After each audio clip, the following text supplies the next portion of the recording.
when I put a lot of the evidence that we gathered from firsthand experiential knowledge and not just listening to YouTube videos or conspiracy nutballs, I think that this is a wonderful monument. I think that it is very Star Trek-y in that it's optimistic that humanity will survive, even if there's only 500 million of us.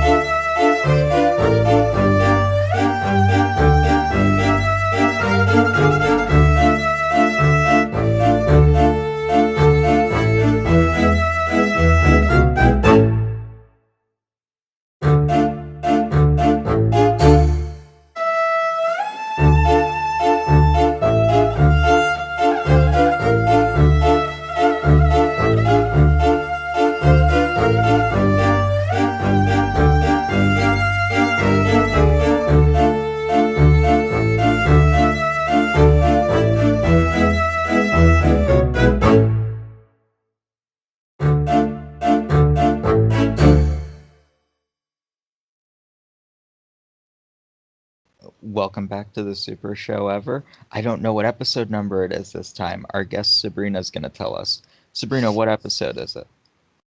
This is episode number 889.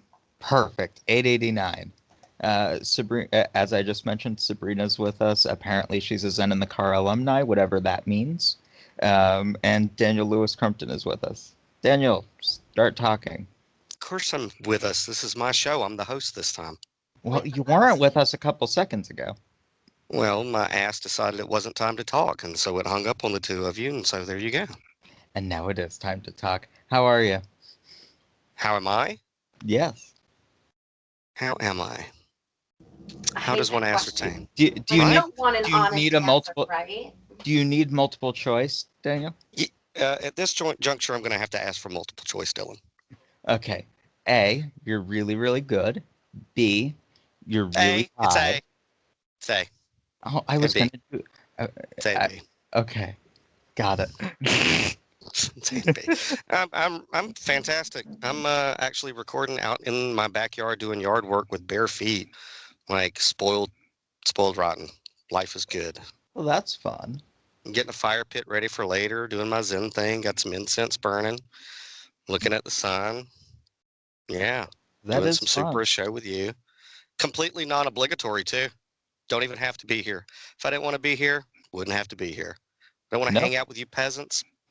Wouldn't have to. You are correct. There is no contractual obligation to be here. No, not paying my bills. Ain't no ring on this finger. Nope. We are all volunteers. We are all here for fun. We are Every one of us. Yes. So, yeah, we do got Sabrina with us, and she is a Zen in the Car alumni. Dude, you went to college. You know what an alumni is. I know. I was trying to be facetious. Like, really? Zen in the Car is so official that it has alumni? Sabrina, aren't we? We are. Dylan, you're up in Yankee land, so you don't know the impact of the actual, the first, I don't know what you want to call it, the first 5-year mission of Zen in the Car. We made a pretty good impact here in Georgia, didn't we, Sabrina? We did. A big one. Yeah, we did. We mixed up a lot of stuff, and me and Sabrina have gone, before you read her official bio, Sabrina has been my longtime soul sister, friend, and rock, like for the past decade of my life almost, right? Damn, it's been a I think decade. I'm the only surviving one, though. I mean, yeah. I mean, how many have you gone through?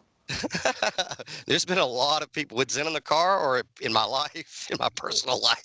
Well, I mean, I was at a minute referencing the ladies, but I mean, you would know better as far as the rest of the Zen in the Car crew than me. My reputation precedes me. Yeah, well, you know, women are great. They're like good stories, beginning, middle, end. You know what I mean? However, I think I've referenced you as just jokingly because here lately I'm on a Sherlock Holmes fix, but I've referenced you as Irene Adler. You know, the only person that could like keep up wits with me for as long as you have, for a decade. God, it's a decade. I Damn. don't think I've known any. I've known one friend a decade. So What is up with that? Why don't we keep friends anymore? That's that friend. That's that Facebook friendism shit. I Old don't know. stuff. I mean, Crap. the internet hasn't been around too long. I suspect a lot of my internet friends will be around for a decade. They just haven't yet. I don't know. That's a different show. But That no, is- Sabrina was she was actually one of the first contributors besides myself and a couple other people. Wait, does that even sound right? I don't know. Anyway, she was one of the first contributors to Zen in the Car. And whenever we were doing the whole a lot of a lot of activism in Georgia, and then ultimately Zen in the Car. I mean, we aren't as recognized for it as we should be, but we had national ripple effects, didn't we, Sabrina? Oh man, the stories. The stories that nobody would believe but you and me because we were there. Maybe a few of them will get out. But she's also the nicest witch I've ever known. And has the only witch I've ever met that hasn't tried to emotionally, spiritually, physically, or mentally destroy me. I try not to mess with that shit. You Magic touch is not. scary. Magic is scary. It's So dangerous. uh, that's my little introduction. And even though you and I have been on a lot of podcasts before together, it's really cool to have you. Like this is the first time on the Superist show, which I guess is like now that's the official podcast for Zen in the Car, right? Yeah, I think so. I mean, Like the flag we have popcorn politics, but it's really just Zen in the car. Super Superist show. show. And what's cool is, and I'm going to babble for a minute, and then you can get to her bio because I'm running the show. I can do Hmm. it. You Yeah, can. I got the button. You do. Well, no, actually, I have the button today. Oh, that's right. I should have not overcompensated right there because you anyway. Uh, no, it's funny because whenever Zen in the Car was conceptualized, it was conceptualized in the car, as a form of meditation, and that was way before everybody had a smartphone. I was using a razor at the time. So, now it's cool because the website's geared towards people who are driving a lot, like Sabrina and me. Like we travel a lot. So it's like the website is completely geared for you to operate it from your smartphone. And like now all my neighbors in my neighborhood are starting to listen to the podcast and they're telling me like it is so cool just to listen to you guys in the car because it's like it matches up. So it's kind of cool. Anyway, how it all Jason Patrick always used to say that I was always ahead of the curve. Now I don't know if that's true, but it looks like now technology is catching up to what I was trying to initially do. But anywho, Sabrina was there for the beginning, and for this latest adventure on this Easter Shavuot Resurrection Sunday, she was on a recent adventure with me. So, Dylan, she has a professional biography. She does. Yes. It's very I'm It's professional. professional. Let's be I real. am no I am nowhere near qualified to read it, and It's very, it's very fancy. So, yes. to keep with Zen in the Car's tone, I will read it in a mocking British voice. Yes, I'm all Upper Umpton, please. Proceed. Sabrina Black, most notably known as Sabrina Mergenthaler, and for her appearance on Discovery Channel's Naked and Afraid, has inspired the world with her unveiling of her identity as a modern day witch. Diversified with a natural rebellious nature, Sabrina has spent years as an investigative journalist dedicated to uncovering untold truths about government, local officials, and law enforcement. Fueled by a passion for strengthening others and exploring the natural world, Sabrina has opened doors to teaching others, especially our young children, to find themselves physically, mentally, and spiritually through challenging adventures in a wilderness setting with Earthbend's Adventures. As an advocate for empowering women, she teaches confidence and practical primitive survival skills to women in hopes of encouraging them to feel safe and strong and conduct business and life coaching through her endeavors with Let Me Help You, the You and the Slang, a business development specialty company. Wow, you really juiced her bio up. What'd you think about that, Sabrina? That was I mean, epic. that was so cool. I was like, gosh, I feel like I'm on the Discovery Channel after all. Dude, maybe I should get like some harpsichord Bach or something and just underscore that. Yeah. That's Maybe I awesome. should start reading audiobooks. Ooh, I like that. Right. Hey, Sabrina, what you up to today? Oh, you know, just hanging, working from home, doing my thing, business Well, developing. business developing. Business. You want I'm developing businesses at home because of COVID. We all work at home now. I'm sorry. Can we just go on record saying this has been the biggest excuse me all fucking year? Oh, all last year, this year?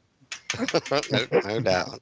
I'm gonna struggle So with this new rule, guys. I'm She sorry. lasted 10 minutes. I'm sorry. she lasted 10 whole minutes. It's okay. Edit point.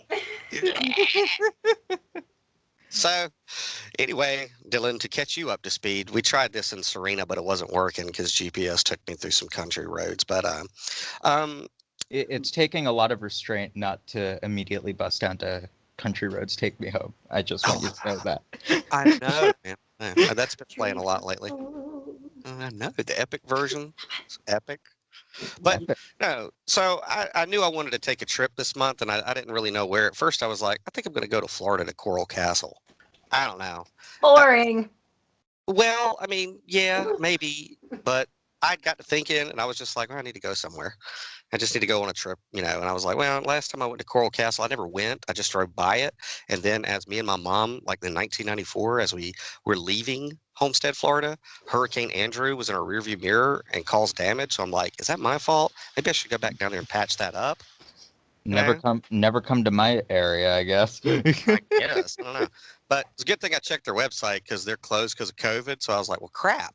Well, where do I want to go for this Resurrection, Easter, Ishtar, Shavuot, sex fertility cult day? You know, Andersonville Memorial Cemetery. No, been there too many times. Rose Hill. No, don't want to go there. So then I was like, oh, wait a second.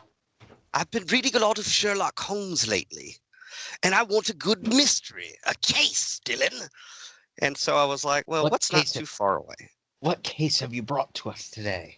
The Georgia Guidestones, also known as the American Stonehenge. So I was like, I had not heard this before we went on air. Yes, I had. I know, right? And what's weird is I live in Georgia and I have most of my life, but I've never been. But so I don't know. It just popped in my head. It was like this Easter, you should go do like your own little sunrise service at in Elberton, Georgia, where these things are, at the Guidestones or the American Stonehenge. So I was like, okay, well, that's where I'm going to go. And I think I let you know in advance. Hey, I'm going to go check this out. Here's some videos. Check it out. There's a lot of conspiracy theories about it. A lot of wild, harebrained, ideas about what it is, who built it, why they built it. Is it nefarious? Is it not? Yada yada. So I packed my things and I booked my Airbnb, and then, as fate and circumstance would have it, going as Sherlock to decode the mystery. I watched a lot of documentaries leading up to it. Alex Jones has a documentary, and his slant, which is it's global depopulation, and then you got Brad Meltzer, who is from the History Channel, that did a decoded of it, and both of those guys have agendas. So I was like, I want to go see for myself. More importantly than just going to see it for myself, me being spiritually sensitive, which we'll get into with Sabrina, I wanted to feel the energy of the place because that's typically a good indicator. You could look at the place on YouTube all you like and make your deductions, but actually physically being there and feeling what that ground is like was important for me. So as it just turned out, Sabrina and I were texting, and I told her I was going up there, and she was like, hey, do you need some company? I was like, oh, that's perfect, because now there's a balance and a check. Like my intuition of the area can be checked by her intuition because we're both spiritually inclined. So, Bree, do you want to explain for people who'd never heard of the Georgia Guidestones what you know about the history, who put it there, why, and all that? Can I just start this chapter of our little gathering here with this quick little? So I shared the images of our trip to the Georgia Guidestones to Facebook. And one of the responses that I got was actually quite hilarious because it said, that place really gave me an eerie feeling like I was being watched. And now, after having been there, you and I both know that there's got to be at least 10 or 15 surveillance cameras there and signs everywhere that clearly state you are being watched. So Yeah, it's one of the we most had a little bit of a laugh on that It's because you so, are being sorry. watched. I just want to say it's one of the most vandalized areas in the It country. was. So of Yeah. course they're watching. It would Mhm. be malpractice for them not to. Well, and see, and that was why they actually took the effort to install those cameras, is Mhm. because of all the vandalism that was occurring. And in fact, it has helped minimize it tremendously.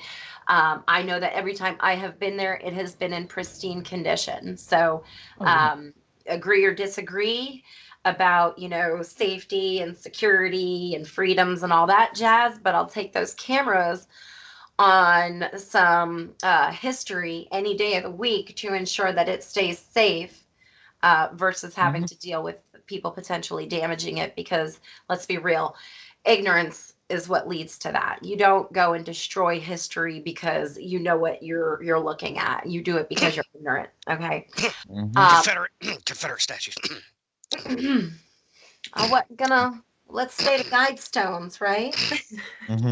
Just So, and here's the harder part about swallowing that pill, right? Because these are the guidestones, right? And they do pose some sort of questionable, what do they mean? But at the end of the day, they're signed by somebody claiming to be Christ, right? Christian, RC Christian. I would think, us being in the Bible Belt down here, people would probably want to protect that more than not. But that has me wondering, um, is this not in line with Christian beliefs? hmm. Eh, Christian beliefs, especially in the Bible Belt, are a really funny thing. You, You're saying that to a witch. I know, I know. In Georgia. Saying it to the right person, I think. Right? Christian beliefs in general are a funny thing because people just use Christian values to uh, form around their beliefs.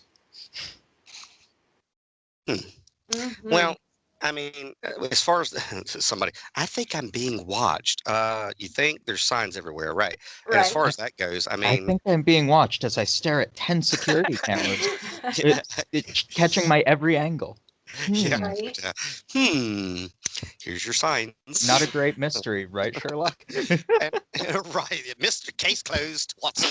Uh, anyway, and I don't think it's a problem either because I mean, uh, this is somebody's property. Yeah. I mean, it's somebody's property, and regardless of whether or not you agree with the ideals or whatever you think, it's private property. We all have rights. Our property. It shouldn't be vandalized. I mean, like the thing with the Confederate soldiers and the flags and the statues. It's like that's a part of our history, and everybody is the hero of their own story. There's a lot of people outside of the South, who've never heard the expression "the War of Northern Aggression." And they even get offended when you even say that. They're like, "Are you talking about the Civil War?" It's like, look, both sides have their view of why they believe that they were right. Now, I got no dog in the fight. I'm Irish. My people didn't come on the boat till after that was already done. I'm just looking as a historian, but history happened. And sometimes the best record of that history isn't in print because that can be changed. Thank you, George Orwell. But is when it's left in stone. You know what I mean? Because it's not easily changed. You shouldn't be defacing history, good, bad, or ugly, because the good, the bad, and the ugly is what allows society to move forward. But that's me getting really deep and philosophical. As far as like what the defacement was, a lot of these have to be. I don't think fundamentalist Christians, Sabrina. I think these are Alex Jones acolytes because when it's vandalized, it's always stuff like "down with the New World Order" and "down with the Well, Rothschilds" and things like that. It's and not and I would fundamentalist agree Christian. to that to some extent, but then you see some pictures that actually say things like Jesus will beat you, Satanist. Well, I think there's a lot of melding of the Alex Jones types and the fundamentalist Christian types. It's one of the things that drove me out of these circles before, besides realizing they were full of shit. But And I, um, And I'm not, look, I got no dog in the fight, but to be the advocate for the fundamentalist Christians, Alex Jones, especially in his early years, created his own amalgamation of Christianity. Mhm. Okay. He did. So, like, if you go down to the Southern Baptist Church or like the local independent Baptist church, they probably don't even know the Guidestones are there.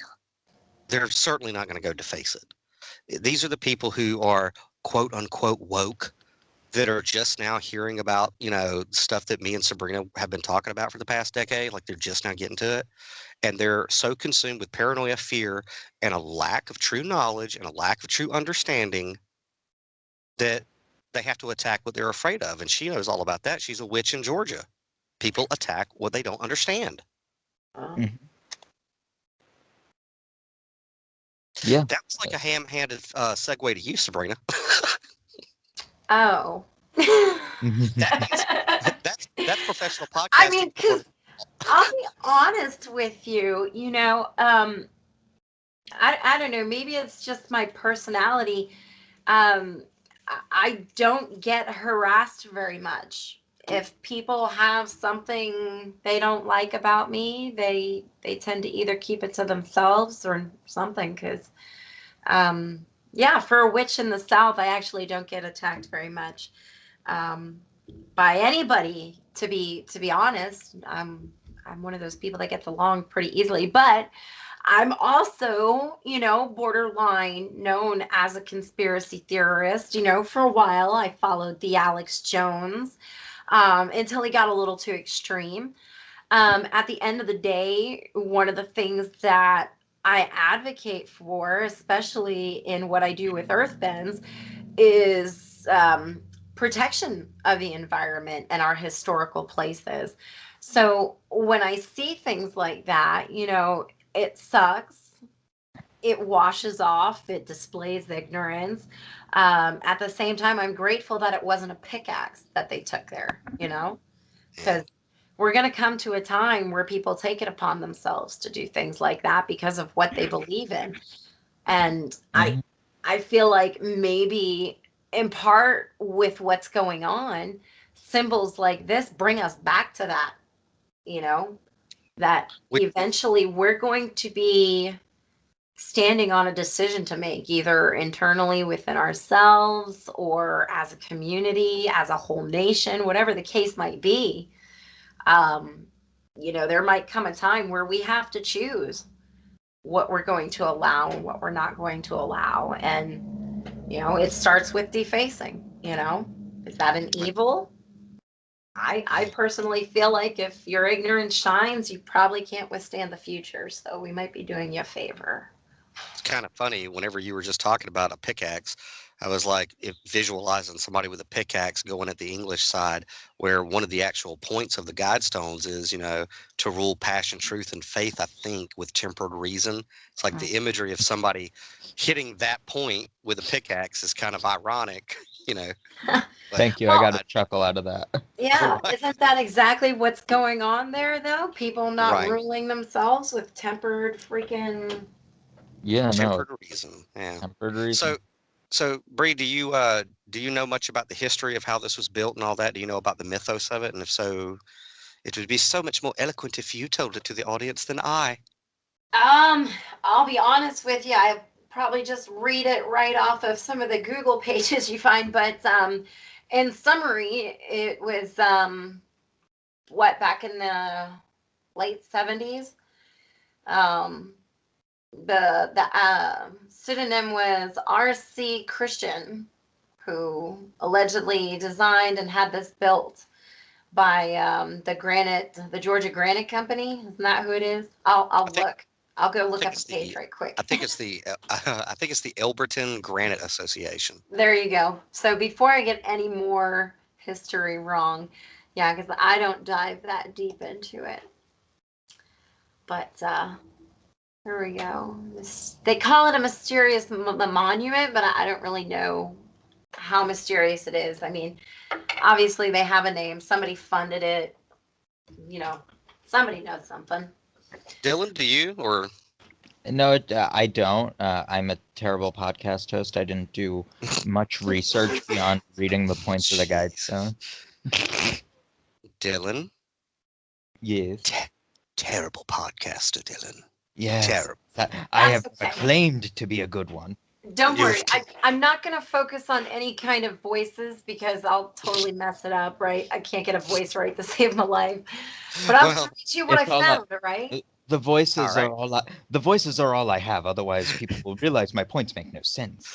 Yeah. The voices are what tell me what to do every day. Without them, I would be completely lost. Well, those voices are fine, right? And I can handle those ones because they don't go out loud. So it's Right. the ones that we're speaking out loud. We don't want to change up our accent or anything because I would totally mess that up. Well, to tell you the truth, when we were talking about it before we started hitting record, my voice is in and out because of either pollen or breathing treatments I've been doing. And I have noticed that the only way to prevent it from happening, like my second puberty, is to actually do different accents. So I'm actually trying to keep from ah. So if I do a British accent or a Russian accent, I'm not trying to be cute. It's just my voice. But Sabrina, in your unhindered voice, read what the Google says about the origins of the American Stonehenge in Elberton. All right, here we go. In June of 1979, a man going by the pseudonym of R.C. Christian approached the Elberton Granite Finishing Company with the task of building a monument. He said that no one was to ever know his true identity or that of the group that he was representing. My He seemed stars, I never. right, there's a group involved, right? Obviously. So, what group might this be? This Who is so deals in stonework? This is scandalous, my dear Miss Black. Continue. That Oh, feels a little on the nose for them. He seemed to have an endless supply of money to fund the project, and by the terms of the legal contract, all plans had to be destroyed after completion and all information about him withheld from the public. In 1980, the stones were finished. They carry a tablet in the front proclaiming, "Let these be a guide stone to an age of reason." Engraved in the stones are 10 guidelines meant to reestablish the planet and society, perhaps after an apocalypse. Apocalypse. They are written in 8 different languages: English, Spanish, Swahili, Hindi, Hebrew, Arabic, Chinese, and Russian, and among other commandments, preach to maintain humanity under 500 million. Well, do we want to wait on these? Yes. Okay, Yeah, we we'll Want to back wait up. on the points. So basically, make sure we got it right. So this is basically the story, Dylan. You got this guy back in 1979. He goes to Elberton, Georgia, which these are just, you know, observations. He goes to Elberton, Georgia, where there is nothing but cow pastures. It's very high elevation here in Georgia. And he goes to this company. He's like, "Hey, dude, I need this thing built. Okay, and I need it in stone. It's gonna be granite, and it's gonna be huge. It's gonna be huge." And this granite association is like, they thought the guy was a quack. They wanted him to go away. So they were like, let's just throw the biggest number that we think of. So they were like, $5 million, bruh. And RC Christian, Was like, deal. I'll do it. You know, you bring that up, and I feel like I read somewhere back in time that they gave him an astronomical number originally because they yeah. didn't want to do it. Am I Yeah. wrong in that? No, No, that's right. Yeah, he paid exactly what they asked for. yeah, they're like, okay, we got to get rid of this crazy. So I don't know, tell him whatever. And they tell him, oh, 50 million. Okay. And he was like, Wait, okay. And he signed. what? Yeah. Yeah. So they were like, what the WTF? Okay, if All this right. guy's got 50 million to blow, fine. All right. So, like what we know so far is one, this guy doesn't want to be known clearly. So the code name of the Ceodium is a code. It's a cipher because me and Bree both. I mean, well, shit. Anybody on the internet who is worth anything knows that there's always forethought, intent, and a little hidden Easter egg in a Ceodium. Always, right, Bree? Yeah. Right. So we know that. We also know that this guy has backing, so he's from a group. Okay. Are we Um, ready for a little bit more tidbit of information that I saw this morning from the Facebook post? Oh, of sure, course. please. Okay. So somebody interjected an idea that RC Christian stands for Rothschild. How do you get RC? How do you get Rothschild from RC? R They child? Because separated the word Rothschild. oh, They're Yeah. all being right. What do you? they're being unoriginal. Okay. Is there So any backing for that though? I didn't even look into it. Let's see. Uh, Georgia Guidestones Roth. You're going to find a lot of conspiracy websites just kind of asserting that that is true without explaining it. all right, Dylan. Just for people who are not familiar with conspiracy theories, give a very quick summation of what the whole Rothschild family is. The Rothschilds are a sort of legacy family. They're not super impactful in modern times, at least in front of people's eyes. They're a very rich family going back centuries. But yeah, they're at the center of most of these conspiracy theories. A lot of powerful families from previous generations are involved in these conspiracy theories.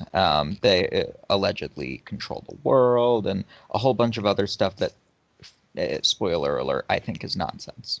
Spoiler alert. All right, Bree, what you got? I was looking more into this Rothschild's theory. I came up with a couple of sites, but in just skimming them, they're a bit lengthy. So we'll just go back to this. This is fun for now. Okay. We're going to come back to the list of 10 things, right? Yeah, we Yes, we're going to Okay. cover all 10. All right. So the Now- Guidestones also serve as an astronomical calendar, and every day at noon, the sun shines through a narrow hole in the structure and illuminates the day's date on an engraving. Well, that's Ooh, fun. I That's didn't see fun. that. Did you I didn't see see. that? The No, date no, I didn't see that. Well, that's fun. I think on that's an kind of neat. engraving. But Which but we'll get to like the descriptions of all of that stuff in a minute. But I think one of those chiseled out holes, probably the one at the angle, is the one that did that. Now that I think about it. the names of 4 ancient languages are inscribed on the sides of the top cap. The Babylonian cuneiform. Did I say that right? You Yeah, did. you did. Okay. Classical Greek, Sanskrit, and Egyptian hieroglyphs.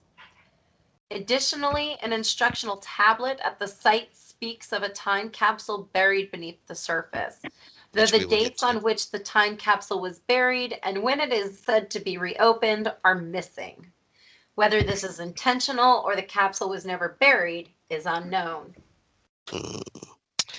Right. I would like to interject my theory on the name of the benefactor.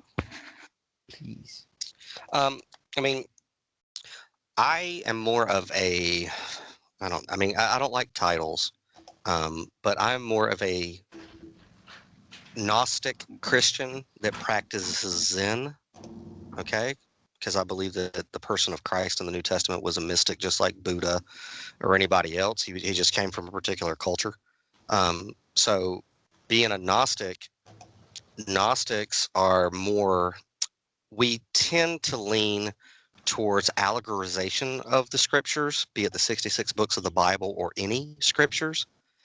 We tend to lean towards logic and reason and firsthand experiential knowledge. Now, there is an order, and this is another faction of the conspiracy theories on what RC Christian stood for, is the Rosicrucians, which aren't necessarily a sect of Gnosticism, but Rosicrucians share many of the same ideas about mentalism and the cultivation of mental powers, or what we would call ESP, seventh senses, because everybody has six senses.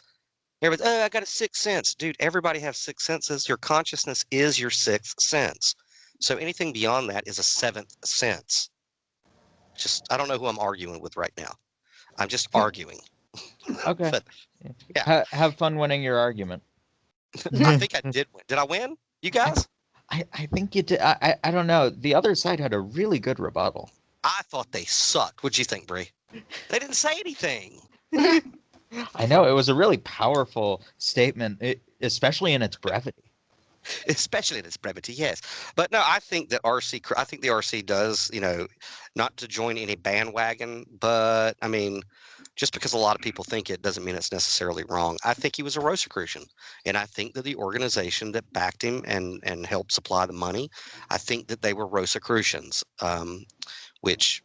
I don't want to get into the history of the Rosicrucians and how it goes back to the Knights Templar and the eternal struggle and war between the Templars and the Vatican and the Jesuits and all that. That's not conspiracy. All of that is history. So we're going to put that in our memory, our brain attic, as backstory for what these stones are. Because in all actuality, there's a difference between seeing and observing, right? Does that make sense? You can see but not observe. So what you can have any conclusions you want with is it the Rothschilds, is it the Rosicrucians? But when I went here this weekend with Bree, my objective was, okay, what evidence do I actually have? And it's the stones and the site itself. So in all honesty, to come to a rational and reasonable conclusion, all I can do is base the intent, purpose, and perhaps origin of this American Stonehenge from what is there in front of me. Right, Sabrina? Yes, absolutely. Right? Absolutely. So that being said, I stayed in, and a lot of weird things happened to me on the way up there going, which could get metaphysical, but whatever. It was weird. I stayed in the Rose Room in Anderson, South Carolina. Now, maybe it's just me being a Virgo, but Anderson means son of God. It was Easter, which is supposed to be the day Christ rose. And the security code on the Airbnb I stayed at is the exact same number as my home security system. Weird. Okay. Now, in the room that I stayed in, the Rose Room, there was art from the family. I think it was from the daughter of the lady who owned the place. But all the pictures were like, I don't know, profile pictures, just different abstract art. But one was Stonehenge in stipple, which I thought was really weird. Yeah, so it was really weird because Anderson, South Carolina is like an hour away from Elberton, Georgia, right? So that was weird.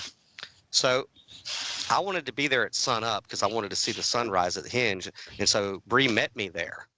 And we got to watch the sunrise. But the reason I bring that up is me being sensitive to energy, which I don't think is too metaphysical. I know Sabrina has the same ability, if it were, because we are spiritually inclined. And some of us on this call might not necessarily agree with that, Dylan.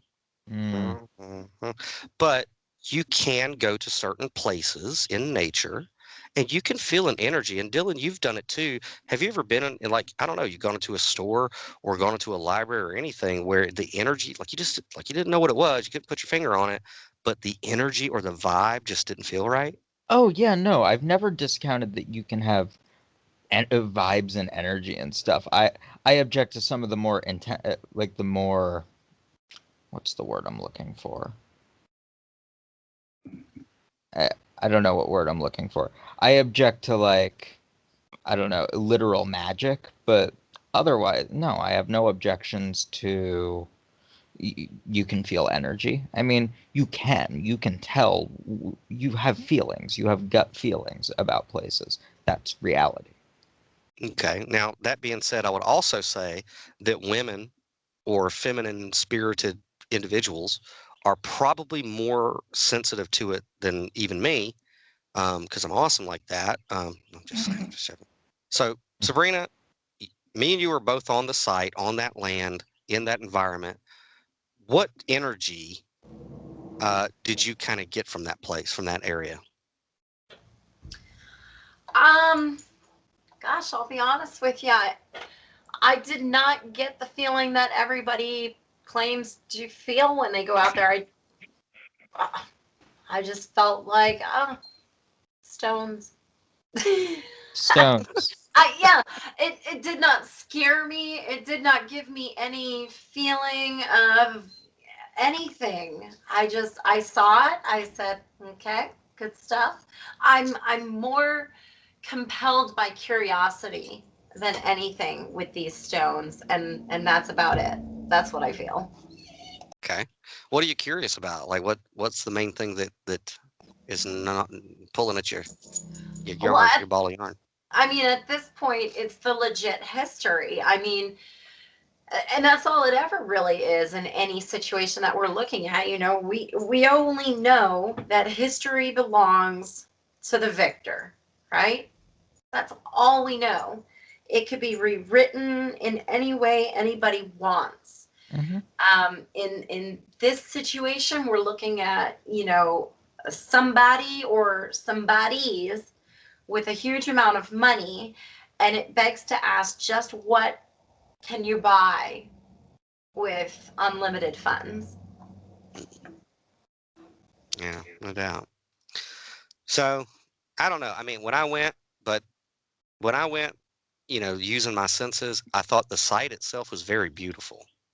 So visually, and like I've been to Andersonville, like I've made mention of Andersonville Memorial Cemetery. Whenever I go to that place, you can feel the sorrow in that dirt of the history that happened in that place. Like it's just you could feel a weight on you. When I went to the Stones, like one, it's a beautiful place. Now maybe it was because it was a beautiful spring day. I don't know, but it's a beautiful place. You know what I mean? Mm-hmm. Green grass, horses everywhere, rolling meadows. I mean, it's beautiful. It looks like a Legend of Zelda game. It's And really if I beautiful. might interject with, it's cared for. Somebody cares for that place. The Yeah, grass isn't just all, up to your knees. right. Yeah, and so I mean, and it's literally in the middle of nowhere. Like if you didn't know it was there and you were driving down the country road, it would make you pull over and be like, "What in the hell?" But I certainly didn't get any child sacrifice, Satanist worship feel from it at all. Right? Right? I mean, yeah, I wasn't there, but Right to the person that was. Yes, it does. You know, Sorry. I'm reading more about this, so I'm getting intrigued more and more. I know. I mean, and look, dude. Like I've said previously, Dylan, and I've walked into the valley of shadows in the world of the occult. So I've seen places and altars and stuff like that. And when people are dabbling in the metaphysical, which there is no doubt, whoever put this thing here, they're spiritual people. So they were dabbling in some type of quote unquote magic system. And according to my definition, magic is simply a science or technology that you don't understand yet. It's all explainable in time, even telepathy and telekinesis and things. We're doing that with a little bit of technology now. You can get an amputee, put a certain kind of nodes on his head, and he can literally, with his mind, move a robotic arm. That's as close to telekinesis as you can get. It's only a matter of time before you learn how to do it internally. But I digress, and I love to digress because it means I get to say the word digress. yeah, Yes. good word, good word. Yeah, good word. But whoever put the thing here, they're definitely of a spiritual mindset. They are definitely thinking forward, like a long way. Uh, they certainly are passionate about what they believe because one, it's a lot of money. Two, took a lot of forethought to make this. I think Brad Meltzer called it a Swiss Army knife of stone. It's a compass, it's a clock, it's all these different things all up in one thing, right? So this wasn't some willy-nilly, hey, let's just put some stones in a cow pasture. This was with deliberate, focused, I, passionate attention and Well, I intent. highly doubt this is the case, but I would love it if this were just some rich dude who wanted to pull a prank. It'd be great. and I'm starting to wonder that, the more we talk about it. I know you talk about how certain things were deliberate. So I'm reading this chunk of information that comes from the people who funded this, right? The bank that allegedly helped him fund this project, right? Hmm. Um, do you mind if I read this right quick? It's pretty interesting. No, go ahead, please. All right. So it originated when R.C. Christian was originally chatting with Fenley. Fenley is the granite company owner. Obviously, he did not take RC seriously. And so when RC had inquired about a bank situation that Fenley had trusted, Fenley turned him over to a man who is referred to as Martin. Martin is allegedly the banker for Elberton. Okay, so here's how this little blurb goes. The tall and courtly Martin, the only man in Elberton besides Fenley known to have met R.C. Christian face to face, is now 78, and this was written back in 2009. Fenley called me and said, "A kook over here wants some kind of crazy monument," Martin says. But when this fellow showed up, he was wearing a very nice, expensive suit, which made me take him a little more seriously. And he was well spoken, obviously an educated person. Martin was naturally taken aback when the man told him straight out that R.C. Christian was a pseudonym. He added that his group had been planning this secretly for 20 years and wanted to remain anonymous forever. And when he told me what it was that he and his group wanted to do, I just about fell over, Martin says. I told him, "I believe you'd be just as well off to take the money and throw it out in the streets into the gutter." He just sort of looked at me and shook his head like he felt kind of sorry for me and said, "You don't understand." Martin led Christian down the street to Town Square, where the city had commissioned a towering bicentennial memorial fountain, which included a ring of 13 granite panels, each roughly 2 by 3 feet, signifying the original colonies. I told him that was about the biggest project I had ever undertaken around here, and it was nothing compared to what he was talking about. That didn't seem to bother him at all. Promising to return on Monday, the man went off to charter a plane and spend the weekend scouting locations from the air. By then, I half believed him, Martin says. So now we're talking about their planning, and I sent you the link for this story so you guys have it, and there's a lot more detail there that seems pretty interesting, including the layout of the Stonehenge and all that. And I know everybody kind of jokes and calls it the American Stonehenge or the Stonehenge of Georgia. But so you can see a little bit more information on where all that comes from, right down to specific measurements. But it brings to mind, if this was something in the planning for 20 years and it was so carefully calculated, why was the site insignificant enough that it could wait to the last minute? Yeah, that strikes me as very odd. I know your theory says that Elberton would be a high point safe from flooding. Okay. But at this point, I have to wonder about that. Yeah, that makes it sound like it was a lot more willy-nilly than, oh, it's a high point from flooding, so it'll be safe. I would have to disagree with both of you. And that's, I knew you would. So, as did I would I. have to disagree. I mean, they had honed it down to Elberton first. I mean, it's like a bullseye. So they knew they had to have it in Elberton because of the elevation, and I do believe that they chose it because of the elevation. Because back in before 2012, when I was in David Icke land, getting into all this stuff about there could be a possible pole shift and what is the Mayan calendar, why is this date of December 21st, 2012 popping up? I had a lot of people in my inner circles at the time, when I was coming from fundamentalist Baptist into Buddhism. I was making that transition. So most of my circle were Baptists. And this was all this weird stuff was happening before 2012, where the trumpets were being heard around the world. Nobody knew what was happening with the Mayan calendar, what it meant. And so I was looking at pole shift. And, if there is some type of a cataclysmic event, this is not far-fetched. This happens to our planet all the time. Us with our insignificant 70 years on Earth can sit there and scoff at it, but the history, the historical record, the data from geology and archaeology shows that there is a certain time limit, typically 13,000 years, give or take, where Earth shuffles off a lot of useless dead flakes of skin, as it were. Okay, there's always mass extinctions about every 10, 13,000 years. Okay, so it's not far-fetched to think that the face of our Earth is going to change over time, because it constantly does.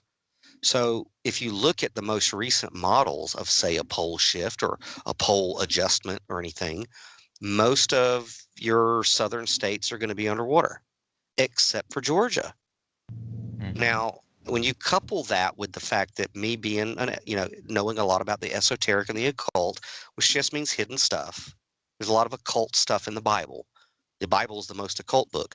But when you start getting into all that, and you know the history of our country and the fact that those were Rosicrucians that founded the 13 colonies under Sir Francis Bacon's guidance, and they chose these original 13 colonies based off the zodiac, I always find it very interesting that Georgia was chosen.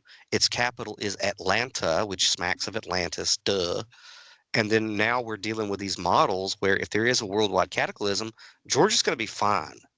So I disagree with you guys, because I think that whoever did this was looking at those models, because they're looking at a natural event coming, not a man-made or a man-instigated event, a natural occurrence. They look for a town that would be high elevation, but why count your biddies before they hatched? They honed it down to Elberton. I think finding the exact site in the airplane was just the final details. Getting But it That's goes fair. on. It goes on to shoot. say that Damn it. it was not found that day when he flew in the airplane. In fact, it was found, let's see. Well, it was found later, and it was with the help of Fenley and Martin. And I don't know if you knew this while we were there, but it's a 5-acre plot of land that he bought for $5,000, right, from Wayne Mullinex. So in addition to buying this piece of land, he then gave it back to Mr. Mullinex for a lifetime of cattle grazing rights. Yeah, I did know that. Okay. Yeah, that's cool. So, I mean, that's what I think. So I think when you put those pieces together, that these people were, which we can start getting into the 10 points, because the first one is the main one. I was just going to say, yeah. Is, there are some theories that they were concerned about a nuclear fallout because we were in the Cold War, but me and Bree both looked at it. They emphasize in these points the word nature, over and over and over again. And I just think that that is what they were looking at, that in the event that nature will, because she will, do a reboot, then you're going to come to a place where that first point is critical. So, Sabrina, do you want to go ahead and read off the first point, if you have it in front of you? Sure. The 10 new commandments, if you would. I don't know if I don't think they're commandments. It doesn't come off that way to me. It comes off as suggestions. The 10 suggestions, okay. Yes, the 10 suggestions. That sounds a lot less scary. I like that. Right? These are the 10 suggestions of the future. All right. So the first suggestion says maintain humanity under 500 million in perpetual balance with nature. Oh boy. People have really twisted this one around. This one is the one. The first one is the one that is the lens that you look through the rest through, in my opinion. Yeah. Okay. People have really twisted this one. So Dylan, you go ahead and explain to us what the twisting of this is. In my opinion, it is twisting. But go ahead. What does it mean to them? So to the alternative media. What does it mean?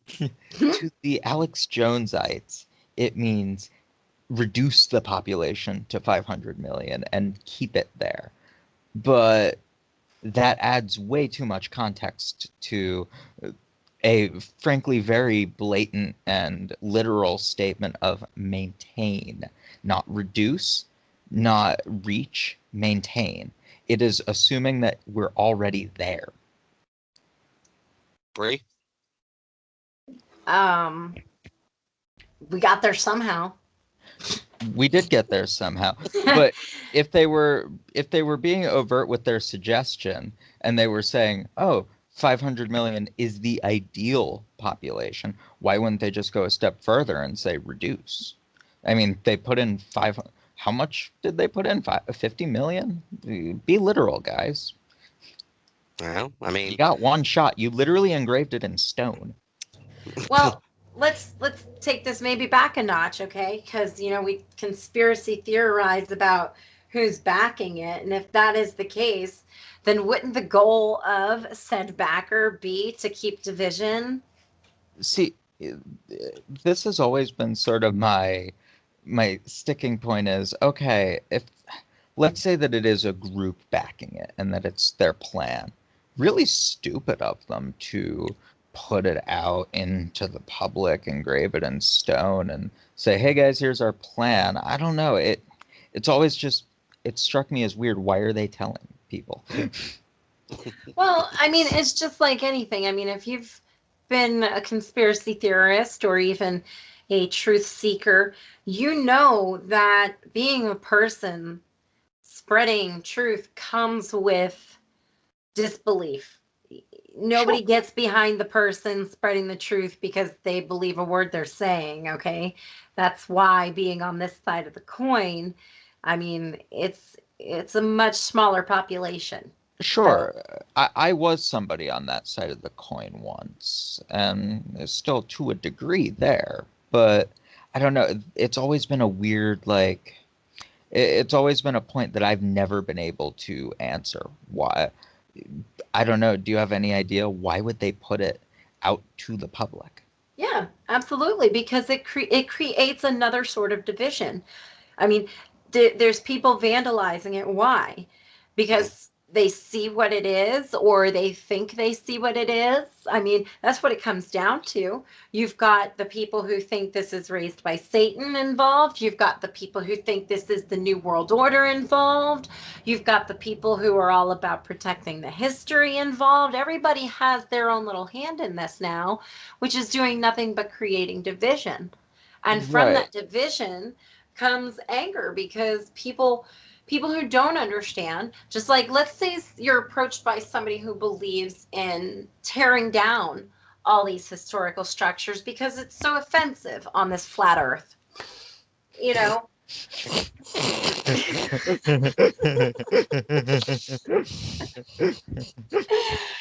And then you have people like us who are defenders of true history, or just truth in general, you know.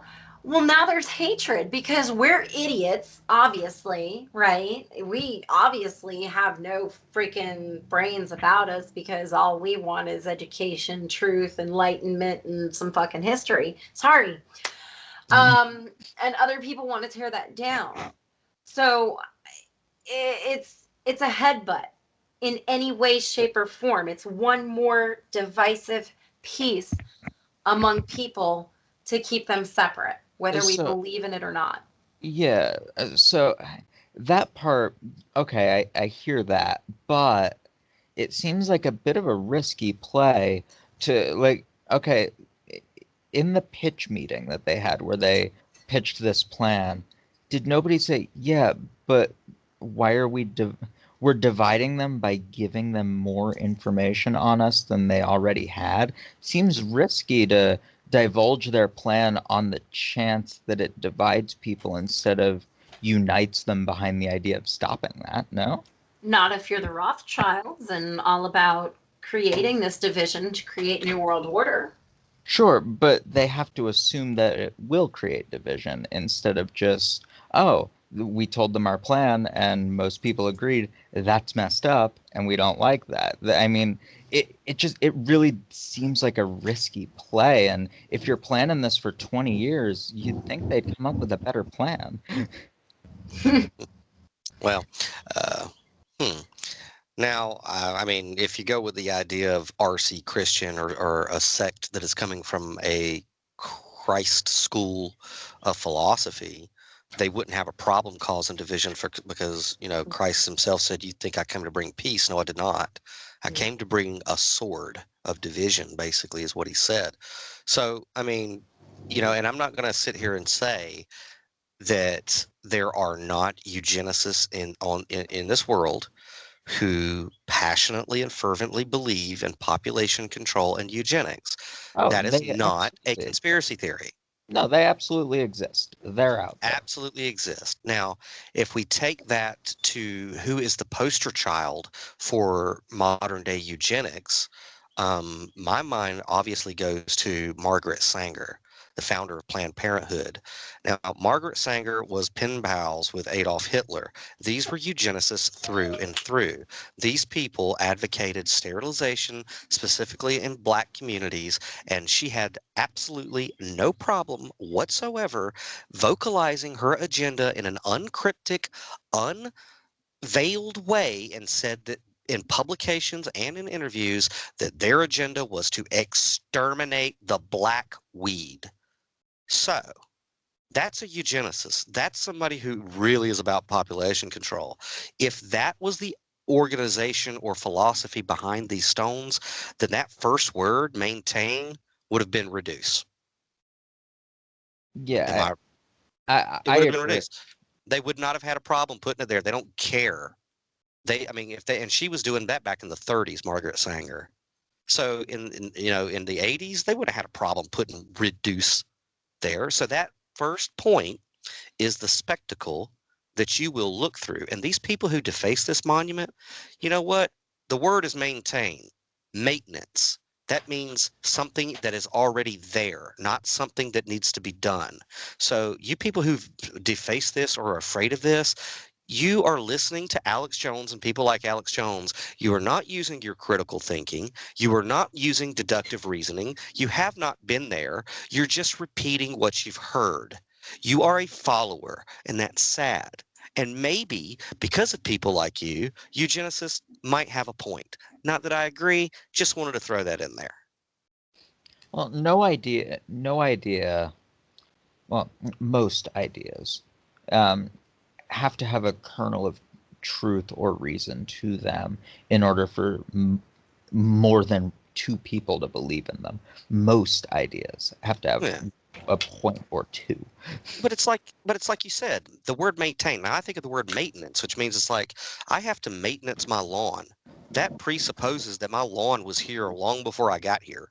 So whoever did this, they aren't encouraging a population or depopulation. They are looking forward to an age of reason, according to them, where at some point in history, the population, how many people did you say we have, Dylan? Is it 10 billion? No, it's 8 billion. 8 billion?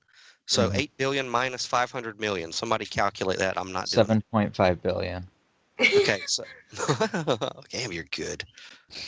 You had that somewhere, didn't you? We No. might want to put out there that these are rounded off numbers. Round it off. Well, So yeah. so I mean, with where this thing is at and what it's seemingly trying to accomplish, they were looking forward to, not looking forward in a good way, but they were just anticipating, as nature will have it, that's how many people are eventually going to be extinct Uh, after whatever event. I'm sorry. Can I just say that these guys are just doomsday preppers, like half of the conspiracy circles? Or they're Ouch. realists, I'm just saying, ouch. or they're S- I, I think out of the three of us, there's one person that would still be alive to see the fulfillment of these stones. That's not me. Well, I hope it's not me. I kind of want to know, all right? I kind of want to be gone before we find out.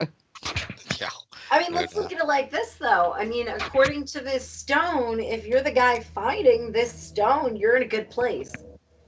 You're already on Yeah, your way to rebuilding the new world order. right. So, and evidently they think that that number is creates peace and harmony with nature. Now, Bree, you're a witch.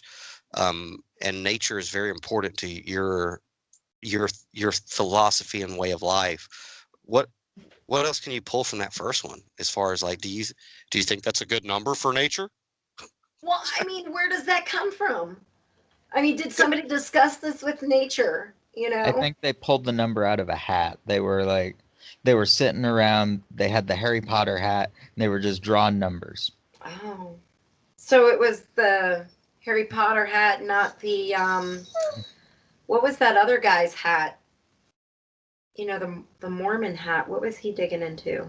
Oh, that's Joe Smith looking at gold tablets. Oh. Oh. Hey, Okay. oh wow. Hey guys, I don't mean to interrupt this podcast, but there is a chipmunk and he is hip as all get out and he's looking dead at me right now. That's a good reason to interrupt the podcast. I know. I will name him In Alvin. the house tonight. He's just like chilling out too. I'm gonna get him a red T-shirt. Anyway, the second one. Go ahead, Bree. Oh, guide reproduction wisely, improving fitness and diversity. See, I like how they were kind of specific about this because it adds improving fitness and diversity. It doesn't say, guide reproduction wisely and leave you guessing what they mean by that. It says improve fitness and diversity. It doesn't say kill babies. I mean, yeah, they're very clear. See, they were very clear here. They realized, oh, we're engraving this in stone. Maybe we should be clear. I wish you would have brought that up when we were there, Bree. I hadn't thought about that. It doesn't say kill babies, you douches. Well, at the same time, though, I mean, if you've got to maintain humanity, I mean, and that's why it gets twisted. Because how are you going to maintain humanity under 500,000 while you're guiding reproduction wisely? Well, I'm going to guide your ass right to an abortion clinic. Planned Parenthood. Dylan? No, I got nothing. I don't know. I'm sitting back on this one. Okay, let's take that first one a little bit deeper though, because it says maintain humanity. What defines humanity? Weren't we looking into definitions yesterday? I would just first instincts, I'm going to say humanity is a double helix. I feel like that too. Yeah. Which we'll get into with the Christian and Merovingian mythos as we continue, because I think there is a Homo superior. Not like superior as in value, but I think that there's some DNA out there that's not just double helix. That's all I'm saying. I don't think so. Well, all I'm saying is, humanity also refers to the qualities that make us human. Yeah. So we're talking about maintaining humanity. That goes along with the core values that we want for our future. And, I happen to be one of those firm believers that if you can't coincide with the rest of the world peacefully, then there's really no room for you on it.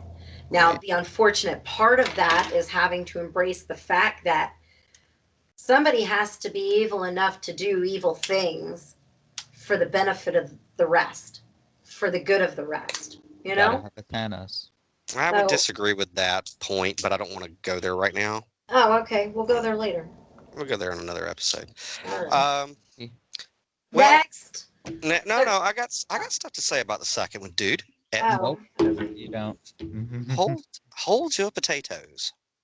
Guide your reproduction. Guide reproduction wisely. Improving fitness and diversity.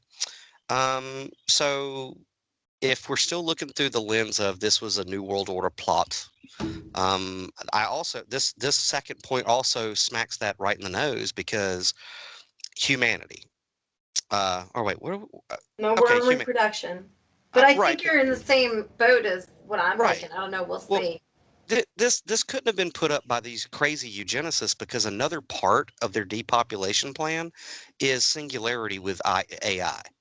Okay, because once we go online, like we already can do it. You can already upload your consciousness to the internet and all that good. They've been able to do that for a very, very long time. They're just now letting us know about it. That's all.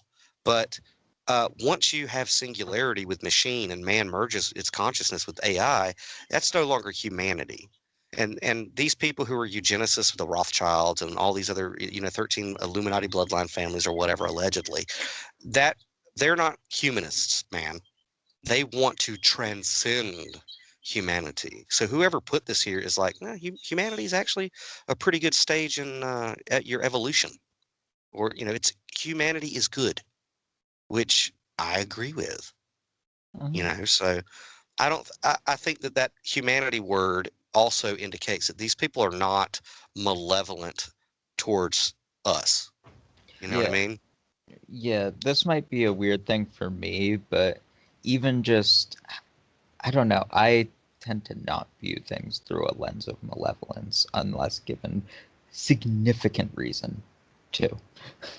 Right. And another thing, okay, so we're on guide reproduction wisely. Okay, that does seem almost like be careful with your genetic offspring and your progeny. So is that anti-Christian? No. In the book of Genesis, okay, right in the very beginning, in the story of Adam and Eve, the main plot point of the book of Genesis, whether you believe it's allegorical, which I do, or historical, which I do, because they're not mutually exclusive to a degree, it all myth is based in truth. But in that entire event that set off the entire epic of the Bibles, it's about two different genetic bloodlines. You remember, I mean, after the fall, what did this Lord God say? He said, I will put enmity between thy seed, talking to the serpent, and the seed of the woman. In the very first book of the Bible, a Christian text, you have the idea of good DNA and not good DNA. So is this second point anti-Christian? Not at all. Furthermore, if you go further in the Bible, it talks about, when you're partnering up with a mate, that you're probably going to have kids with, it says don't be unequally yoked with an unbeliever. You know what I mean? You know what I'm Oh, saying? So the Bible even teaches this principle of be careful where you stick your wiener, yes. Yes, it does. right? A I lesson we mean, should all take to heart. the Bible's very explicit. It says be careful where you put your pecker. I, I mean, most of the book of Proverbs is about that woman is a whore. This is the kind of woman that you actually want to have a kid with. Am I lying? Wait, neither of you've read the Bible, have you? One of you is a witch and one of you is an atheist. Christ. I mean, I read it a long time ago, though. But Uh, am I telling an untruth here? The Bible encourages improving fitness and diversity wisely. I So don't know sure. I mean, okay, well just take my word for it and verify it later. So I'm pressing X to doubt, as kids say. we'll table that. So, I mean, I don't think that second point is whatever, malevolent either. So, all right, go ahead No. with three. Go ahead with three, Bree. I mean, we guide animal reproduction wisely. We just fucking take their stuff out. Yeah, I mean, we do. Think about that when courts can sit there and be like, hey, you're too dumb to reproduce. We're going to take those abilities from you. Right. It doesn't come down to having to kill anybody. All it comes down to is snipping a few lines. And again, the key word is guide, not Yeah. control or rule. And they don't have a problem using rule later, but they chose the word guide. Training. Uh, You're more I, accepting of those words. is that what it is? They're just They suggested you wear a mask until it became required. Are you playing COVID Beelzebub's training's advocate? almost over. All right. All Well, right, number 3. Here we go with this again. Unite humanity with a new living language. I mean, this one just seems like nation building, honestly. Maybe they mean sign language. Oh, y'all Oh get man, it. I'm screwed. I'm screwed if we have to do sign language. I'm screwed if we have to learn any new languages. Yeah. I only know Sign language. Can I do English sign and language bad with my English. shoulders?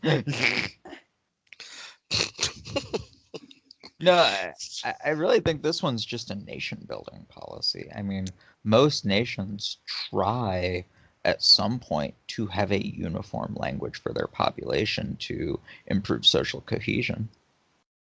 Well, Okay. actually, one of the things that I was joking about, which is kind of a realistic situation, is, read into it a little deeper, a new living language. Well, have you been on Facebook, and do you have any friends from freaking India, Mexico, and God knows where else? I mean, they Yeah. type in their language, and sometimes it just looks like a bunch of squiggly lines.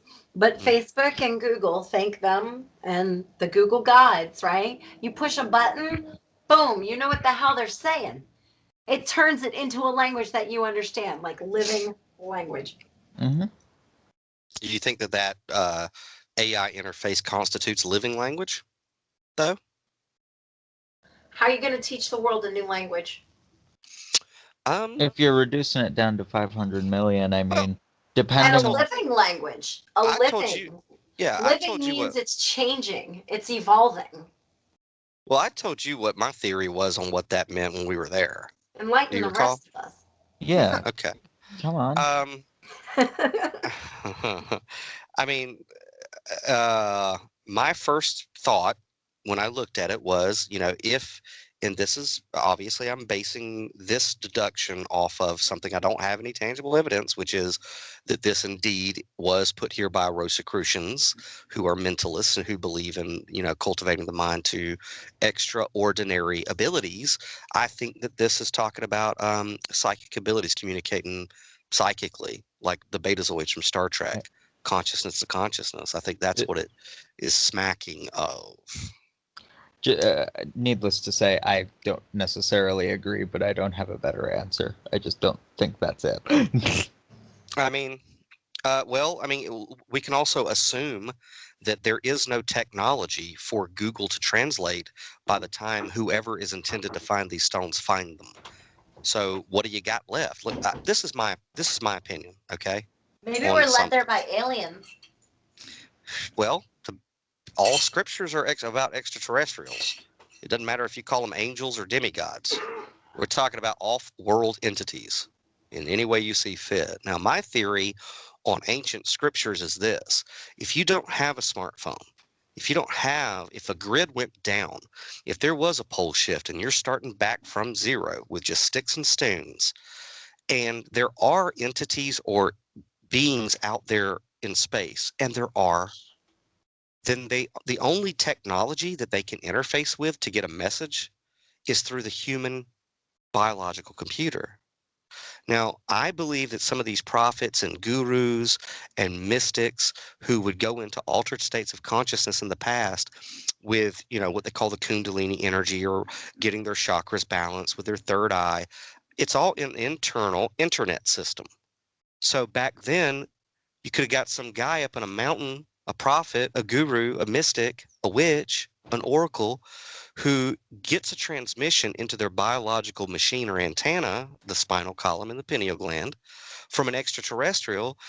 That's the only technology that they can receive it with, and so they write it down, and people call them prophets or kooks, but they're actually getting messages. So if we take all that and we go, okay, well, whoever's supposed to find these stones, or the group of people that corral here after a huge flood or whatever, they're not going to have Google. They're not going to have something in their hand to translate. So it's going to have to be the technology that's available, and that's the human biological computer system. Or am I way too medicated? I I mean, just feel you like we might be can way too rebuild medicated. Google if it comes down to it. Say that again, Bree? We can totally rebuild Google if it comes down to it. And Sure. honestly, Google makes so many billions of dollars. Do you think they're really not going to exist just because the fucking rest of the world doesn't exist? Well, I mean, I think the next planet is probably going to be called Google. Well, that could either be really fun or horrible. I know, right? I'm still trying to I heard it's decide. awesome. That could be a lot of fun, though. Will it have But YouTube? Will there be the country of YouTube? there'll be a moon. One of the moons will be YouTube. I That could think be it'd be a fun. lot like Gattaca. Yeah. Gattaca's a good So movie. So that's just my thoughts. And also, me being somebody who likes to study the Bible and everything, I could tell how a lot of Christians or Alex Jones Christians would look at that and go, "Oh, you guys are wanting to build a new Tower of Babel and unite the languages." Well, you know what I mean? So because Christians believe that Nimrod was an antichrist, a figure of the antichrist. I got my own theories, won't go there, but I, people who are familiar with the biblical text would look at this particular point and go, "Oh, they're trying to rebuild the Tower of Babel. That's evil." Okay, I don't mean to take this off on a tangent, but it's a funny tangent, so that's fine. How did the name Nimrod go from this biblical figure to meaning dumbass? I don't know off the top of my head, but I would speculate that it probably started with Christians who said he was a dumbass for thinking that he could create a stairway to heaven. Yeah, because I mean, when people want to say dumbass, they sometimes say Nimrod. Yeah, I think that's probably it, but who knows? So, Oh. So before we get to the next one, Dylan, I think we should pay a bill. Ooh, yes, we should pay a bill. All right, we will be right back, but listen to this commercial from CanaSense. And buy stuff from us. That too, yeah, but Right. buy stuff, maybe. We'll be right back. Medical cannabis is now legal by telemedicine. Get the medicine you need by getting reviewed for a medical cannabis card. Contactless appointments available at canasense.com. For as low as $39, you can get reviewed for a medical cannabis card. That's canasense.com for a licensed medical cannabis doctor review. Canasense.com has all the information you need to get connected with a doctor. That's CANNASENSE.com. CanaSense is common sense. Welcome back to the Superist Show episode. What was that number, Sabrina? Quick. 889. Is it 889? Okay. So that was probably from CanaSense Total. I do want to make an announcement about that. We are doing college scholarships for CanaSense Total Wellness. We do them every other month in memory of two people selected by the CanaSense Foundation Board. And this March, we are doing the Marvin and Frida Kotler and Mildred Etheridge Owens Scholarship. So CanaSense Foundation is offering $10,000 in art scholarships for creative pieces of art. All you have to do is submit a digital print of artwork. Your criteria is the art piece should either be a portrait of someone that's passed on or a piece of art that represents or reminds someone of a person that's passed. Their likeness must be included in the piece, can be any form of art, can be a collaborative piece with other artists. You can go to canasense.com, click on college scholarship for all the details and how to submit your art piece there. And also, Bree, you're also a member of the collective, are you not? I am. I think I you were the am first member person I number brought in. 771, I think. I'm like one of the early people. What do you? I think you're the first person I ever brought in. Well, you that's are. what you've told me. Yeah, you are the first person I ever brought in because you knew right away. You were like, "Oh, I see what this is." Yeah. Well, and how has CanaSense done you, dear? Oh, fabulous, fabulous.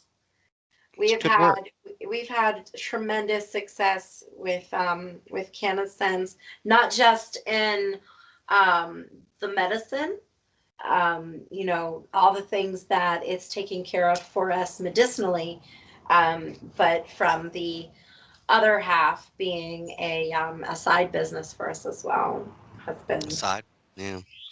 been And both you and I both are in Georgia, so we know what it was like in the days where you had to go under a bridge or behind a gas station or to some seedy neighborhoods to get a plant. Yeah. Remember those days? I'll tell you what, times are so different anymore, to be where we were, what year are we in? What was it, 5-6 years ago? Mm-hmm. And yeah, we were, hiding in rooms, in bathrooms, whatever we could do, and now here we are, taking a toke before we go into this Chinese restaurant because we want to make sure we can get our money's worth, Yeah. So, and in a parking lot if we want. So Yeah, no doubt, which we do now all the time. Exactly, because it's a norm. It's not, we don't feel uncomfortable. It is as equally unimposing as somebody smoking a cigarette. It's probably even less imposing anymore with where cigarettes have gone. And for us to, me and you specifically in this conversation anyway, for us to have gone from having to deal with unscrupulous people who probably sell dirt weed as their just chump change because they're more interested in selling other stuff, to now we're actually paying kids' ways through college, shows a lot about the misconception of people who use cannabis daily. We are not unmotivated slackers. You know what I'm saying? We're very highly productive. We just need our medicine. And the cannabis spirit, I don't want to get off preaching about this, but the cannabis spirit is a uniting plant. It unites people. So anyway, that's CannaSense. We offer scholarships. Go to cannasense.com. Now, I know I sponsor a lot of people in. If you click on any of the links on Zen in the Car, the videos, I'll be your sponsor. But Sabrina is also a sponsor and a caregiver within the collective. So if you go to CannaSense to the sponsorship page, if you would like the lovely Sabrina to be your caregiver, simply put in her affiliate number, which is I think it was 771. 771, or you could just put in Sabrina Black. It doesn't matter. And we will assign you her as your caregiver. So, back to the issue at hand. These creepy, weird-looking stones. Which point were we on? I think we were on point 3. I think we were done point 3. Yeah, we're on point 4. Sabrina? Oh, this is one we were talking about earlier. Rule passion, faith, tradition, and all things with tempered reason. Sold. Yeah. Who takes issue with that? Sold. Bree? Yeah, I mean, yeah, pretty good. Some people might get their eye poked because of the word rule, but I think this is more of an individual suggestion. It's like, I have to do that. I'm very passionate. I have a lot of faith, and I have traditions. I need to rule that. Yeah, steer yourself. And I think that was a significant point that we had determined while we were out there, is that this is a list of both internal and external suggestions. Individual and collective. Yeah. For the most part. Yeah. Okay. Well, that one looks like it's in the bag. What you got on 5, Bree? Number 5, protect people and nations with fair laws and just courts. I mean, unless you guys have anything else, again, sold. Bree? I mean, yes, but it begs to ask. I mean, this is one of those ones that's questionably collective. Or is it, personal? When it comes down to protecting people and nations with fair laws and courts, whose laws? Fair by whose opinion? It depends on how you view the stones. If you view it as a roadmap for after a cataclysmic event, then whoever finds the stone, whoever finds it, determines what that is. I mean, it's impossible to know without knowing who made it and the intent behind it, what their definition of fair is, and frankly, whether their definition matters. To me. Well, what I kind of glean from this is, who, in the event of some cataclysmic thing, the people who find these stones are going to be smarter than the average bears. One, they're going to, most of them who get there are going to know they're there. And it's almost like if the grid does go down, but there was one computer in a Faraday cage that had the internet on it, and you happen to be the one that find it, you would have a significant advantage over every other person on the planet. So to me, it looks like they're saying, okay, whoever gets here with these stones, and most likely with what's in that time capsule, because I'm convinced that there is one, you're going to have an advantage over the people. So you need to protect them with fair laws and just courts, because when has this type of thing happened last time? Well, it happened whenever the Roman Empire went into the Library of Alexandria, got all the world's knowledge and history, burned it to the ground, and they haven't ruled with just laws and fair courts. but that's me. Mm-hmm. So I think that's where that one's at. We good on that one? We're good. Yeah. So we as spiritual people could just hope and pray that whoever finds the stones and digs up that capsule are benevolent and want to help humanity rather than what we had last time, in my opinion. So what's number 6, Bree? Number 6.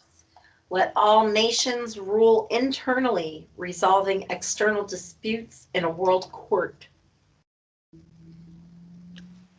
Yeah, I mean, they're envisioning a united world, I guess. I mean, I don't know. Where do you guys want to go with that one? I feel like that's already what's in place. I mean, we are our own nation ruling ourselves. Where we have a problem is we're not resolving things in our world court. We're sending our troops into other people's nations and telling them how to live. Yeah, our world court doesn't function because our world court gives immunity to all of the countries that would break international law. I mean, Well, I mean, it from what I can see, it respects and appreciates sovereignty of sovereign nations. You know, resolving external disputes in a world court sounds a whole lot better than dropping atomic bombs. yeah, I like Okay. that option. But I don't know that guarantees that they wouldn't. Right. No, it Well, does. Nothing guarantees it. I mean, but I think you have a lot better chance of resolving it without dropping atomic bombs if there's a mechanism to do so. right. And of course, the kink in the armor on this one, because it's a wonderful philosophy, but it also smacks of the last point, which is let's hope that whoever finds these stones and starts civilization anew are benevolent, because the where it could go south is, well, who makes up the court? Because then you have an issue, right? Yeah. Who makes up the court? The idea of a Supreme Court being one of the checks and balances in our current republic is great until you fill it with Jesuits. You know what I mean? Sorry, Jesuits, but I don't think you guys are cool with what you do. Just saying. So I don't know. Anything else on 6? No, I think a lot of these points are going to boil down to, well, let's hope the person who rebuilds is benevolent. Right. What you got on what's 7, Bree? Avoid petty laws and useless officials. I think that's just good advice. Yeah, so don't criminalize drug use, and don't be corrupt, annoying assholes. No all objection. all I got from 7 for 7 is amen. That'll preach. Yeah, no issue. Yeah. Doesn't sound like Margaret Sanger or Bill Gates so far, but what you got on 8, Bree? Balance personal rights with social duties. Oh, this one's gonna make a lot of people upset. Yeah. Go ahead.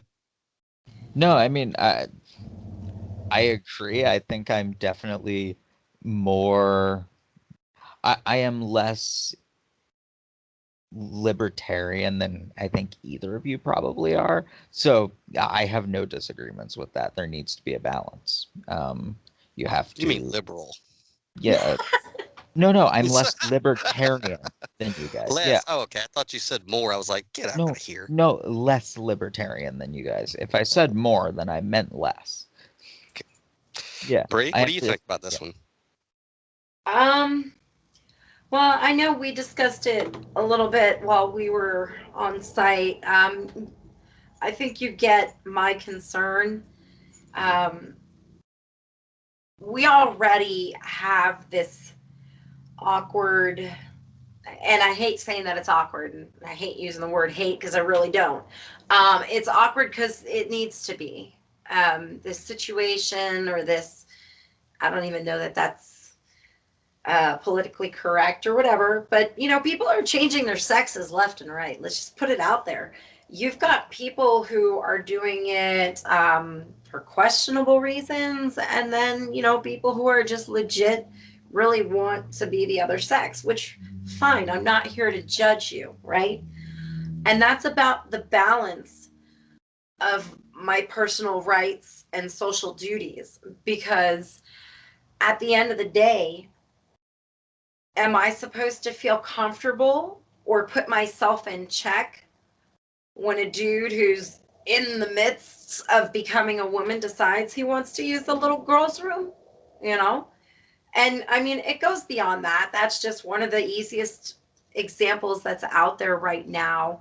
But, you know, when it comes down to balancing your personal rights, what exactly does that mean? Does that mean keeping your mouth shut because you don't agree with something?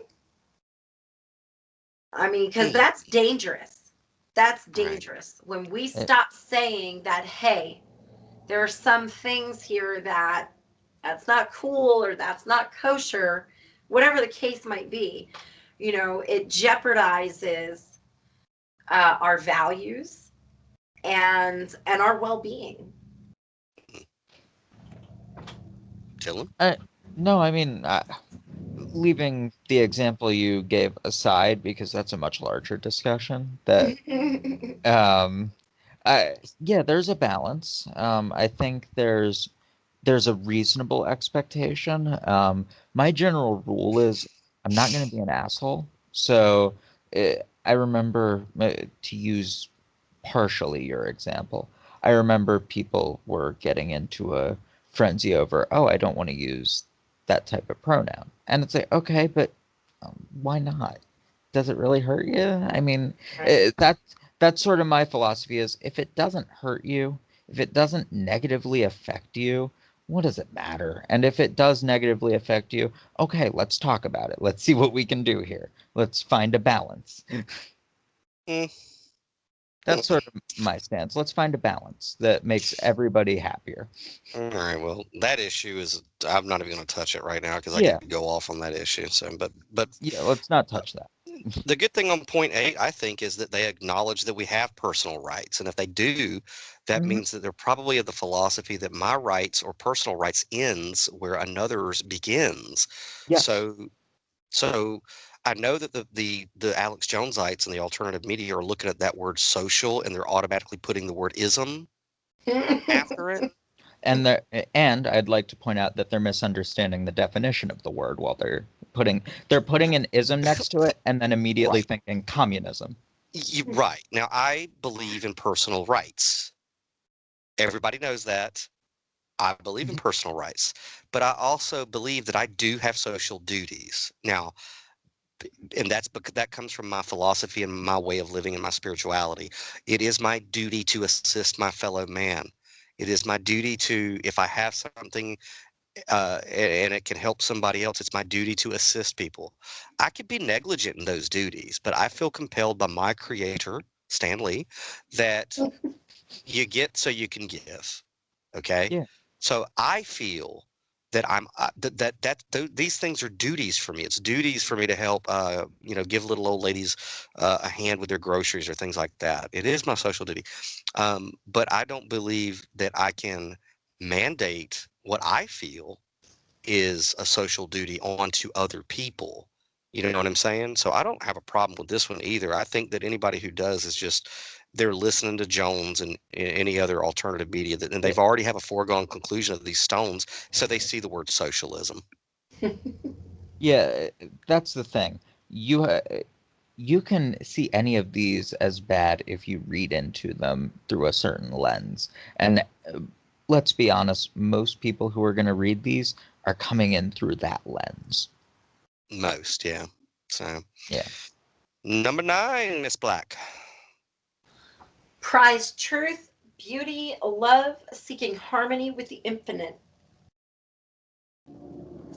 Again, sold, no objections. Bree? Yeah, I got nothing. Amen. I mean, yeah. all 3 of those things are, again, in the eye of the beholder.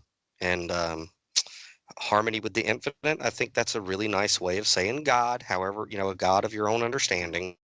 So I have no problem with the verbiage nor the idea. So number 10. Be not a cancer on the earth. Leave room for nature. Leave room for nature. Don't expand. Don't do exactly what we've done. Again, no objections. Bree? Absolutely. Absolutely.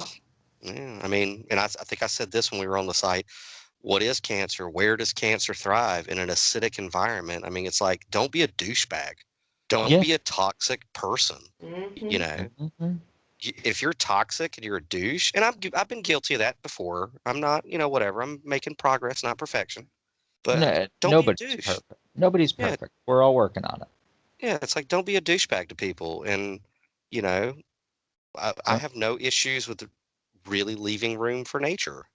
You know, um, the outward nature that we get to enjoy, and the inward nature.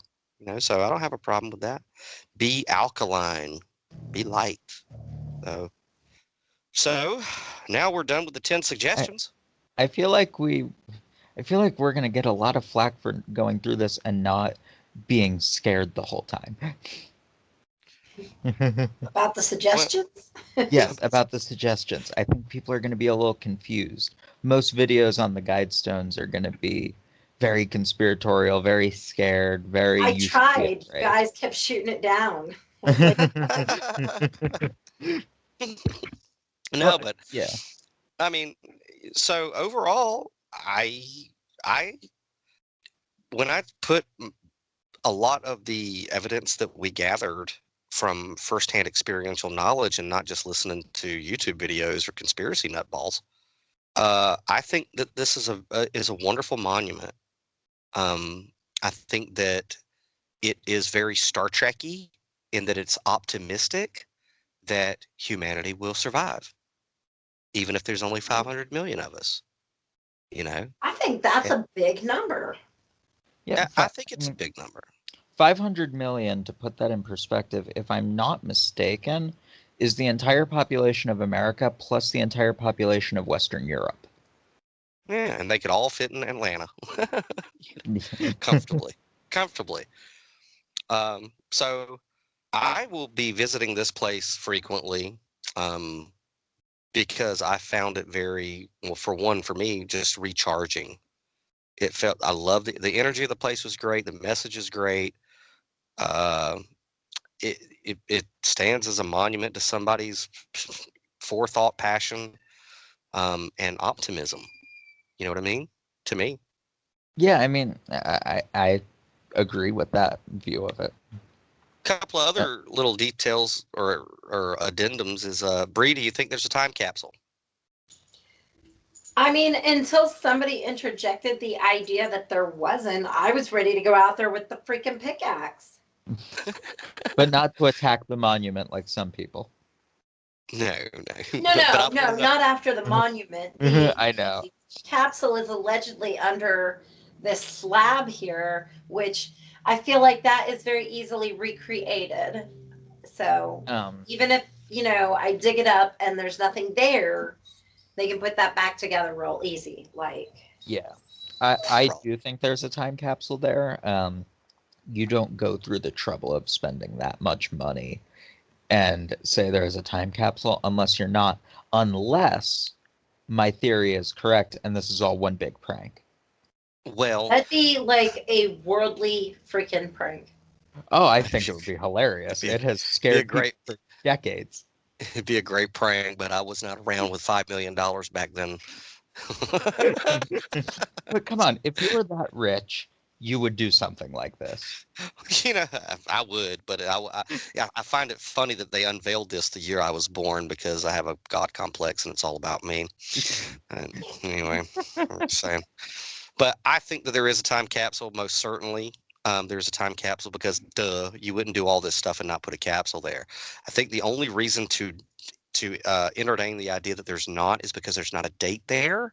However, for me, that means that this is certainly somebody with a biblical knowledge, because somebody with a biblical knowledge would not do that, because the Old Testament clearly says, the New Testament too, if you prophesy something and it doesn't happen, then you're to stone the person that did that. So fundamentalist That Christians seems are a bit people of extreme, guys. back Old Testament.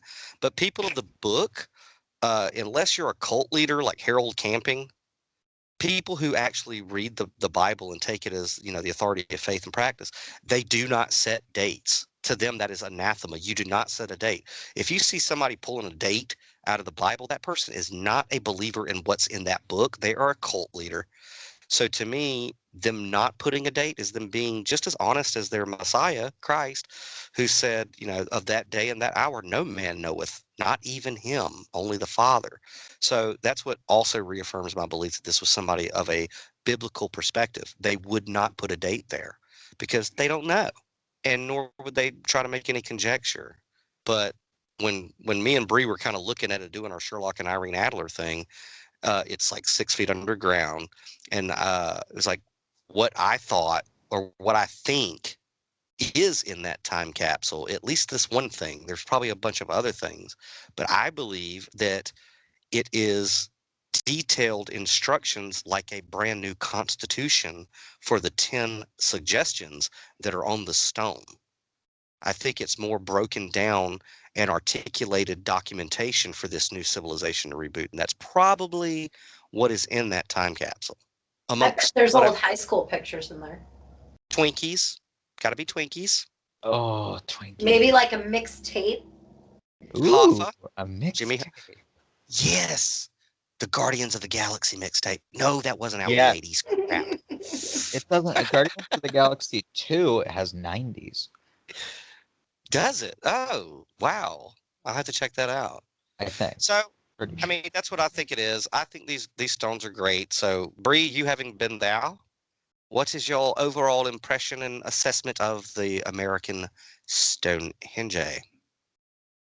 I mean, I love it just for the fact it is mysterious and it does add this bit of mystery, and it's nearby. But Yeah. I don't know. To know all the truth behind the mystery, I would like to know that more. So anyway, it was a pleasure to see it for myself. And thank you so much, Sabrina, for showing up and lending me your witch abilities to decode this mystery for myself. I believe the Stonehenge of Georgia is a good thing. I think that it will probably be useful one day. And thanks for showing up on Resurrection Sunday with me, because it would have just been me and my little Captain America beanie baby if you hadn't have showed up. So is there anything you want to plug, anything you want to promote, anything you want to say before we let Dylan eject us from this one? Not on this one. Yeah, go look at some really cool videos that I enjoy making. Where? Earthbending Adventures on YouTube. You can see all the fun stuff I do. Yes. Yeah. Go there. Well, we're hoping to have more. Series. Let's hope to have more adventures in the future, Bree. I think we're supposed to go see some Freemasonic stone up in some mountain next, right? Oh, sure. You want to go to that? Of course I do. Masons. Okay. I Anyway. can show you where their lodge is too. We can go knock on their door. Now, you remember the last time we walked into a lodge? It Yeah. ended rather messily. Stared at. We had one of the Zen in the Car team members have to go to the ER that day, but that's another story. So thank you, Bree. It was cool having you on the first Superist show ever. We hope to have you back more and more and more. The And first Dylan, Superist show ever. We've done a bunch of Superist shows. My no, friend. this is her first Superist show ever. Is what I meant. Okay, got it. So she added a little bit of class. I to the was about show. to say, you're trying to erase our history after this entire show talking about not erasing history? Well, that's what one does when they are in denial about certain things in their history, isn't it, Dylan? I want to go wrap it up. All right, that will conclude the Super Show Ever, episode 889. Stay tuned for the next episode. Hail Satan.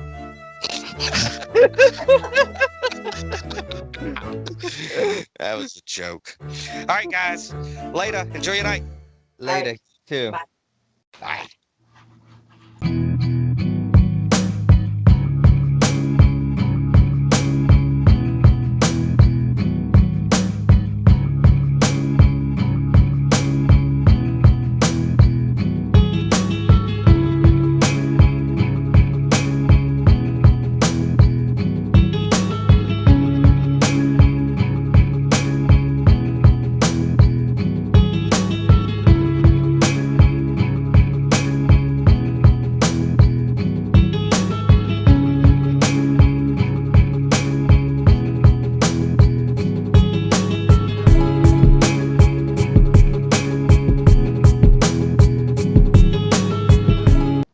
Sabrina Black, most known. Hold on, I'm sorry. I need edit point. Hold How on, do let I me mute. say that? Sabrina Mergenthaler? This is why I call her Mergendorfer. fucking Sabrina Black.